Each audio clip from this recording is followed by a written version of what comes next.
नमस्कार दोस्तों। इस वीडियो के माध्यम से हम आदिवासी समाज की विभिन्न विद्वानों ने दी गई परिभाषाओं को समझने की कोशिश करेंगे। आदिवासी शब्द के लिए जैसे हम देखते हैं तो इंडिजिनस, आदिम जैसी संज्ञाएं प्रचलित रही है। आदिवासी शब्द को परिभाषित करते वक्त समाजशास्त्र, नृत्य तत्व विज्ञान, इतिहास, संस्कृति जैसे अनुशासनों का संदर्भ ग्रहण करना जरूरी होता है। ऑक्सफोर्ड डिक्शनरी के अनुसार आदिवासी का अर्थ देखा जाए तो एकाधिकार परिवारों से बने परंपरागत समाज का वर्ग, वह वर्ग जो सामाजिक, आर्थिक, सांस्कृतिक, भाषिक तथा रक्त के स्तर पर बंधे हैं और एक क्षेत्रीय नेतृत्व के अधीन रहते आए हैं।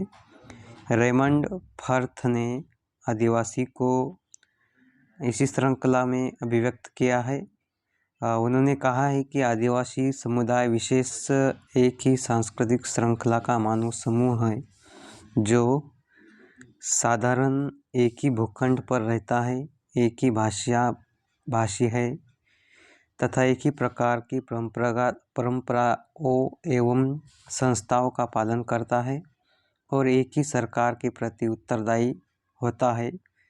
जॉर्ज पीटर मर्डॉक ने आदिवासी की परिभाषा अपने शब्दों में दी है। वे कहते हैं कि एक सामाजिक समूह होता है जिसकी एक अलग भाषा होती है तथा विशिष्ट संस्कृति व एक स्वतंत्र राजनीतिक संगठन भी होता है।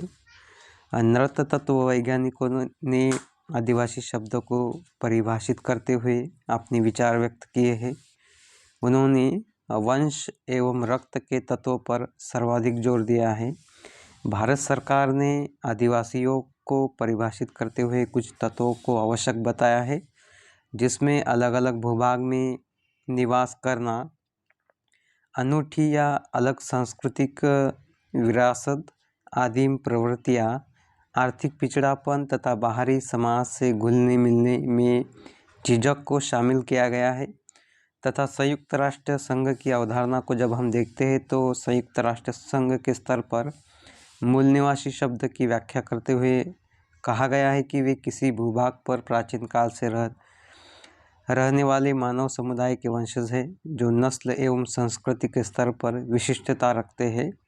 आदिवासी समुदाय आदिम एवं मूल निवासी समाज का वह हिस्सा है जो अभी भी मुख्य धारा से अलग थलग प्रमुख रूप से प्रकृति पर आधारित जीवन जीता आ रहा है और प्राचीनता एवं नैसर्गिकता के संदर्भ में आदिम सरोकारों का कमोबेश संरक्षण किए हुए है। आदिवासी समुदाय का शेष समाज से अलगाव पूरी तरह सच नहीं है। इतिहास के विभिन्न चरणों में उन्होंने तथाकथित सभ्य समाज से कई संघर्ष किया है। कभी उनकी अधीनता स्वीकार है और कभी उनका अनुसरण किया है।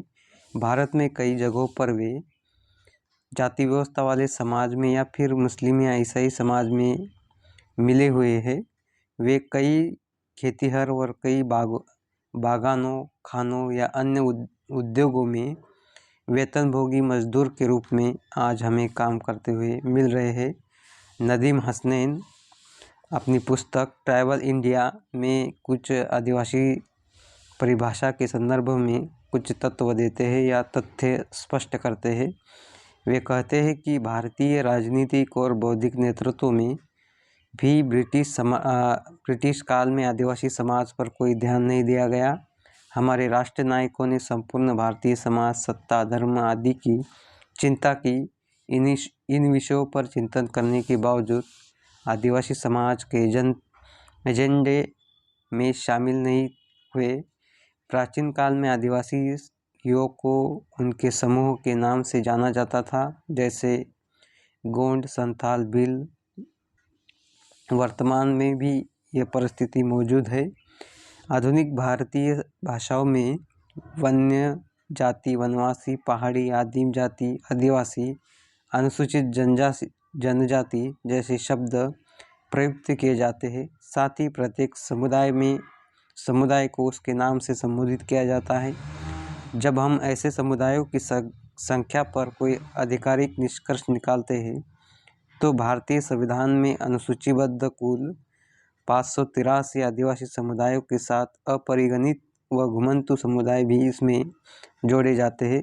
वे ब्रिटिश काल में आपराधिक जनजाति अधिनियम में आदिवासियों के रूप में चिन्हित किए गए थे। दोस्तों, इस प्रकार से आदिवासी की परिभाषा को लेकर विभिन्न विद्वानों, संयुक्त राष्ट्र संघ, ऑक्सफोर्ड डिक्शनरी, इन सभी के मतों का हम इस वीडियो में विचार विमर्श कर सकते हैं। जानकारी अच्छी लगी तो चैनल को लाइक करें, शेयर करें।